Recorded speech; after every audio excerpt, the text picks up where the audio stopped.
Bismillahirrahmanirrahim. Assalamualaikum warahmatullahi wabarakatuh. Sebelumnya saya ucapkan banyak terima kasih kepada Bapak Dr. Joko Suharyanto, SEMM CPOD, yang hampir selama 1 semester ini telah membimbing kami dalam mata kuliah manajemen perbankan. Dan sebagai tugas pada semester ini saya memilih tema perbandingan strategi manajemen perbankan konvensional dan syariah. Sebelumnya perkenalkan, nama saya Sumarsono, nomor induk mahasiswa 230201010088 dari kelas MC 404. Untuk isi presentasi, tabel of kontennya yang pertama adalah pendahuluan dan latar belakang, kemudian analisis dan landasan teori, yang ketiga model dan strategi pengelolaan, yang keempat digitalisasi dan transformasi layanan, yang kelima tantangan, peluang, dan SDM, terus yang keenam adalah rekomendasi, sinergi, dan kesimpulan. Untuk latar belakang yang pertama adalah peran perbankan, bahwa keduanya memainkan peran penting dalam perekonomian global, baik untuk yang konvensional maupun syariah, dengan menyediakan layanan keuangan yang mendukung aktivitas bisnis dan individu. Kemudian yang kedua adalah prinsip operasional. Perbankan konvensional beroperasi berdasarkan keuntungan dan bunga, sedangkan perbankan syariah beroperasi dengan prinsip syariah Islam yang melarang riba dan spekulasi. Kemudian latar belakang ketiga adalah strategi manajemen. Pada perbankan konvensional, bunga sebagai alat utama untuk menghasilkan keuntungan. Di perbankan syariah, menggunakan kontrak berbasis kemitraan dan pembagian risiko. Kemudian latar belakang keempat adalah pentingnya pemahaman, bahwa penting bagi pemangku kepentingan untuk membuat keputusan yang tepat dalam memilih perbankan untuk saat ini. Rumusan, masalah, tujuan, dan manfaat. Untuk rumusan masalah, bagaimana perbedaan mendasar dan strategi manajemen antara bank konvensional dan syariah, kemudian apa tantangan dan peluang pengembangan perbankan syariah di Indonesia, terus kemudian adalah bagaimana solusi strategis untuk meningkatkan daya saing dan efisiensi. Kemudian tujuan penelitian adalah untuk membandingkan strategi manajemen perbankan konvensional dan syariah. Yang kedua adalah mengidentifikasi tantangan operasional dan peluang pasar. Kemudian yang ketiga adalah memberikan rekomendasi strategis kepada regulator dan praktisi industri. Kemudian manfaat dari penelitian ini adalah menjadikan bahan kajian akademik dan kebijakan. Kemudian selanjutnya adalah mendorong peningkatan literasi dan digitalisasi perbankan syariah. Kemudian selanjutnya kita lakukan analisis kondisi aktual, bahwa total aset perbankan nasional sekarang adalah mencapai 19.386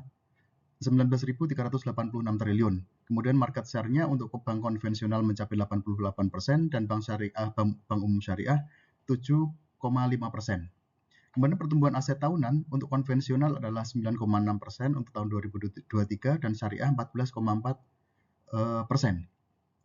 Ini adalah data dari OJK dari Februari 2024. Yang selanjutnya, strategi manajemen dalam aspek, yaitu untuk pengelolaan dana. Untuk bank konvensional, dana berasal dari simpanan nasabah, pinjaman antar bank, dan penerbitan obligasi.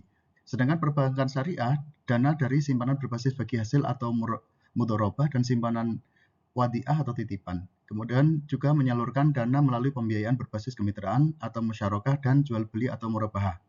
Kemudian untuk pengelolaan risiko, untuk konvensional menggunakan analisis kredit dan penilaian kredit untuk mengelola risiko gagal bayar.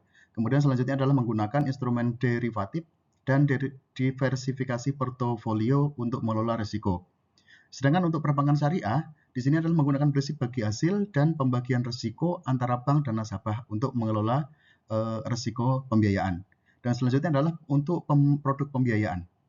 Pemberian pinjaman dengan bunga tetap dan variabel.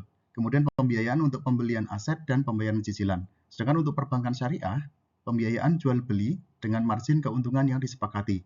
Atau ada juga pembiayaan berbasis bagi hasil di mana bank menyediakan modal dan nasabah mengelola uang tersebut.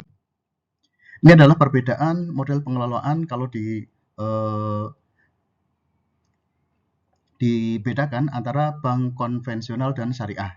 Di mana kalau sumber dana adalah berasal dari simpanan tabungan, deposito, dan giro. Kalau bank syariah dari giro wadiah. Terus kemudian tabungan mudorobah, deposito mudorobah. Prinsipnya adalah bunga tetap, sedangkan untuk bank syariah bagi hasil. Untuk penggunaan dana, yaitu bank konvensional menggunakan kredit atau untuk investasi.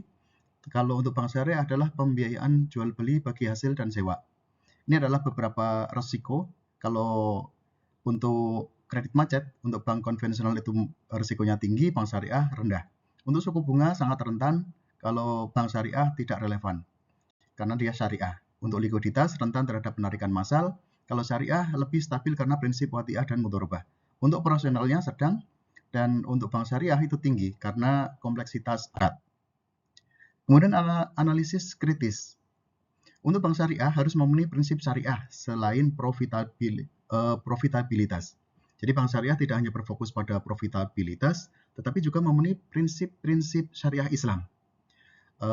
Semua produk dan layanan ditawarkan harus bebas dari riba atau bunga, gharar atau ketidakpastian, dan masyir atau spekulasi. Kemudian investasi dan pembiayaan dilakukan sesuai dengan nilai-nilai etika dan moral Islam. Kemudian tantangan besarnya adalah literasi keuangan syariah dan kompetensi SDM. Yang pertama adalah kepatuhan syariah, bahwa bank syariah harus memenuhi prinsip-prinsip syariah selain mengejar profitabilitas. Yang kedua adalah literasi keuangan syariah, jadi rendahnya pemahaman masyarakat tentang konsep dan manfaat perbankan syariah. Yang ketiga adalah kompetensi SDM, di mana kebutuhan akan sumber daya manusia yang kompeten dan terlatih dalam bidang perbankan syariah ini kurang. Kemudian digitalisasi layanan. Ini perbedaan antara bank konvensional dan bank syariah. Di mana kalau bank konvensional ada mobile banking, internet banking, e-wallet, sudah matang, terus integrasi AI dan big data analitik.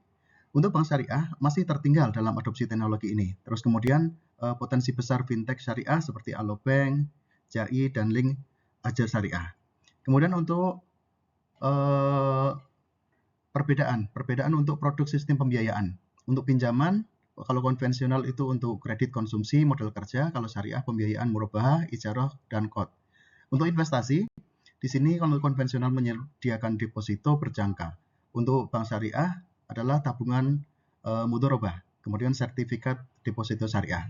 Kemudian untuk transaksi, untuk produk bank konvensional itu adalah transfer clearing, kalau untuk syariah itu transfer syariah, zakat management system. Kemudian kalau kita lihat pertumbuhan aset bank konvensional vs syariah. Dari tahun 2020, konvensional itu 8,2%, kalau syariah sudah 11,5%. Konvensional di tahun 2021 itu 8,7%, syariah 12,1%. Di tahun 2022, konvensional itu 9,9%, syariah 13,3%. Untuk konvensional di tahun 2023 itu 9,6%, syariah 14,4%. Dan di tahun 2024, di konvensional 9,3% dan syariah 10%.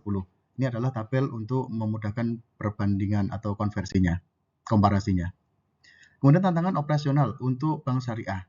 Yang pertama adalah literasi rendah, di mana di Indonesia diperkirakan hanya 30% masyarakat yang mengerti tentang produk syariah. Ini data dari OJK tahun 2023. Yang kedua adalah SDM kurang spesialisasi. Jadi minimnya tenaga ahli syariah di level operasional menjadi tantangan dan peluang karir. Yang ketiga adalah efisiensi biaya. Jadi skala usaha kecil membuat biaya operasional relatif tinggi sehingga perlu dukungan dari pemerintah. Kemudian untuk peluang pasar. Kalau dilihat bahwa Indonesia itu sebagai populasi muslim terbesar. Jadi di Indonesia yang sampai 230 juta jiwa sehingga potensi marketnya ini juga besar. Artinya berbanding lurus. Kemudian yang kedua adalah permintaan meningkat. Jadi permintaan layanan keuangan syariah meningkat drastis berbanding lurus dengan pemahaman syariah dan kebutuhan masyarakat. Kemudian yang ketiga adalah ekosistem berkembang, di mana ekosistem halal ekonomi sedang berkembang pesat di sebagian besar masyarakat, terutama pada golongan menengah. Ini adalah literasi dan edukasi.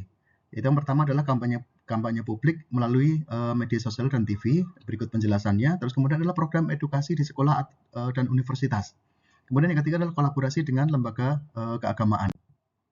Untuk solusi SDM, yaitu salah satunya adalah dengan piagam dual degree atau ekonomi plus syariah, di mana di sini memungkinkan seorang mahasiswa bisa mempunyai 2 gelar sekaligus. Kemudian yang kedua adalah sertifikasi halal banking untuk staf dan manajer. Yang ketiga adalah pelatihan internal untuk staf dan manajer juga. Kemudian untuk digital transformasi, yaitu pengembangan mobile banking syariah dengan fitur zakat dan wakaf. Kemudian yang kedua adalah integrasi blockchain untuk transparansi akad. Yang ketiga adalah kerjasama dengan startup fintech syariah.